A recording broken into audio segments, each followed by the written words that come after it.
Hello എല്ലാവർക്കും നമ്മുടെ പുതിയൊരു വീഡിയോയിലോട്ട് സ്വാഗതം. അപ്പോൾ നമ്മളിന്ന് അടിപൊളി ടേസ്റ്റി ആയിട്ടുള്ള മറ്റൊരു അച്ചാറായിട്ടാണ് വന്നിരിക്കുന്നത്. കേരമീൻ്റെ അച്ചാറാണ് നമ്മളിന്ന് സെയിലിനായിട്ട് കൊണ്ടുവന്നിരിക്കുന്നത്. കഴിഞ്ഞ വീഡിയോയിൽ നമ്മൾ ചെമ്മീനും അതുപോലെ മത്തിയും അച്ചാർ നമ്മുടെ അടുത്ത് സെയിലിനുണ്ടായിരുന്നു. അപ്പോൾ മിക്ക കസ്റ്റമേഴ്സും വാങ്ങിച്ചിട്ട് ആദ്യം സാമ്പിൾ വാങ്ങിച്ചു. പിന്നെ അവർ ഹാഫ് kg 1 kg ഒക്കെ വെച്ച് നമുക്ക് ഓർഡർ തന്നിട്ടുണ്ടായിരുന്നു. എല്ലാവരും നല്ല അഭിപ്രായമാണ് പറഞ്ഞത്. അപ്പോൾ ഇന്ന് നമ്മുടെ അടുത്ത് അവൈലബിൾ ആയിട്ടുള്ളത് ഇപ്പോൾ ഓൾറെഡി മത്തിയും അതുപോലെ തന്നെ ചെമ്മീനും നമ്മൾ രണ്ടാമത് ഇട്ട് വെച്ചിട്ടുണ്ട്. അപ്പോൾ ആർക്കെങ്കിലും വേണമെന്നുണ്ടെങ്കിൽ പറയാം.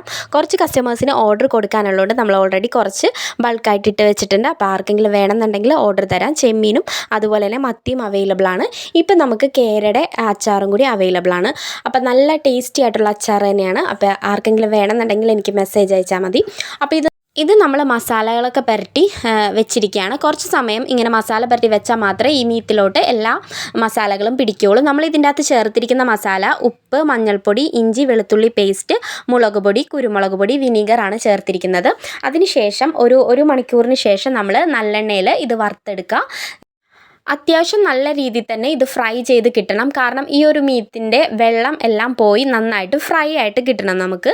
എങ്കിൽ മാത്രമേ അച്ചാറിട്ടുണ്ടെങ്കിൽ അതിന് ടേസ്റ്റ് ഉണ്ടാവുള്ളൂ. കാരണം ഇതിൽ വെള്ളത്തിൻ്റെ അംശം ഈ അച്ചാറിന് ഒട്ടും പാടില്ല. എങ്കിൽ മാത്രമേ കേട് വരാതെ ഈ അച്ചാർ നമുക്ക് സൂക്ഷിക്കാൻ പറ്റുള്ളൂ. അപ്പോൾ നമ്മൾ നന്നായിട്ട് ഫ്രൈ ചെയ്തെടുക്കുക.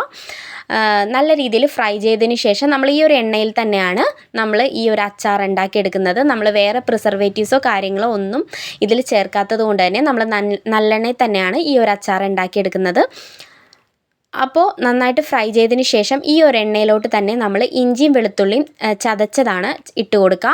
ഈ ഇഞ്ചിയും വെളുത്തുള്ളിയും ചതച്ചതിൻ്റെ ഈ ഒരു വെള്ളത്തിൻ്റെ അംശങ്ങളൊക്കെ മാറിയതിന് ശേഷം നമ്മൾ അതിലേക്ക് പച്ചമുളക് ഇട്ട് കൊടുക്കുക. അതുപോലെ തന്നെ പച്ചമുളകും കുറച്ച് നേരം നമ്മളൊന്ന് ഫ്രൈ ചെയ്തെടുക്കണം. കാരണം അതിൻ്റെ ആ ഒരു പച്ച വെള്ളത്തിൻ്റെ ആ ഒരു അംശങ്ങളൊക്കെ മാറി കിട്ടണം.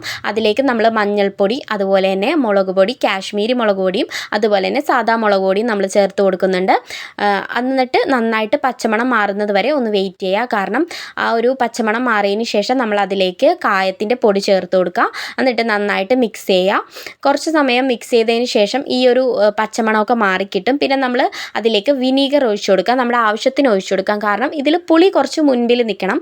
പുളിയും അതുപോലെ തന്നെ ഉപ്പും കുറച്ച് മുൻപിൽ നിൽക്കണം. അതിന് ശേഷം നമ്മൾ പിറ്റേ ദിവസം ഇത് ടേസ്റ്റ് ചെയ്ത് നോക്കുമ്പോഴായിരിക്കും കറക്റ്റ് ഉപ്പും പുളിയും ആവുന്നത്. അതുകൊണ്ട് പിന്നീട് നമ്മൾ ഇട്ട് കൊടുക്കുക. പിന്നെയും നമുക്ക് കുറച്ച് ഉപ്പ് കൂടി ഇട്ട് കൊടുക്കുക. കാരണം നമ്മൾ ഓൾറെഡി മീൻ പുരട്ടി വെക്കാൻ നേരത്ത് അതിൽ ഓൾറെഡി ഉപ്പ് ചേർത്തതാണ്. അപ്പോൾ മസാലയിൽ കുറച്ചും കൂടി ഉപ്പ് ഇട്ട് കൊടുക്കുക. പിന്നീട് കുറച്ചായിട്ട് നമ്മൾ വറുത്ത് വെച്ചിരിക്കുന്ന കേര മീൻ ഇതിലേക്ക് ചേർത്ത് കൊടുക്കുക. കുറേശ്ശെ ചേർത്ത് കൊടുത്ത് നന്നായിട്ട് ഇളക്കി കൊടുക്കുക. അപ്പോൾ നല്ല ടേസ്റ്റി ആയിട്ടുള്ള കേരയുടെ അച്ചാർ നമ്മുടെ അടുത്ത് ഇപ്പോൾ അവൈലബിൾ ആണ്. അപ്പോൾ ഇതിന് റേറ്റ് വരുന്നത് 250 ഗ്രാമിന് 180 രൂപയാണ് റേറ്റ് വരുന്നത്. 180 ആണ് റേറ്റ് വരുന്നത്.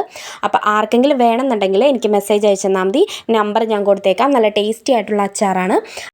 അപ്പോൾ ആർക്കെങ്കിലും വേണമെന്നെങ്കിൽ മെസ്സേജ് അയച്ചാൽ മതി. അതുപോലെ തന്നെ നമ്മുടെ അടുത്ത് ചെമ്മീനും മത്തിയും അവൈലബിൾ ആണ്. ചെമ്മീന് 100 ഗ്രാം തുടങ്ങി അവൈലബിൾ ആണ്. 100 ഗ്രാമിന് 100 രൂപയാണ് റേറ്റ് വരുന്നത്. മത്തി 250 ഗ്രാമിന് 140 രൂപയാണ് റേറ്റ് വരുന്നത്. അപ്പോൾ ആർക്കെങ്കിലും വേണമെന്നുണ്ടെങ്കിൽ മെസ്സേജ് അയയ്ക്കുക. അപ്പോൾ എല്ലാവർക്കും വീഡിയോ ഇഷ്ടമായെന്ന് വിചാരിക്കുന്നു. വീഡിയോ ഇഷ്ടമായ എപ്പോഴും പറയുന്നത് പോലെ തന്നെ ഒന്ന് ലൈക്ക് ചെയ്യുക, അതുപോലെ തന്നെ ഷെയർ ചെയ്യുക, ഒന്ന് സബ്സ്ക്രൈബ് ചെയ്ത് സപ്പോർട്ട് ചെയ്യുക. നമ്മൾ ഇനിയും പുതിയ നല്ല വീഡിയോസായിട്ട് വരുന്നതായിരിക്കും. ഇതുവരെ വീഡിയോ വാച്ച് ചെയ്ത എല്ലാവർക്കും താങ്ക്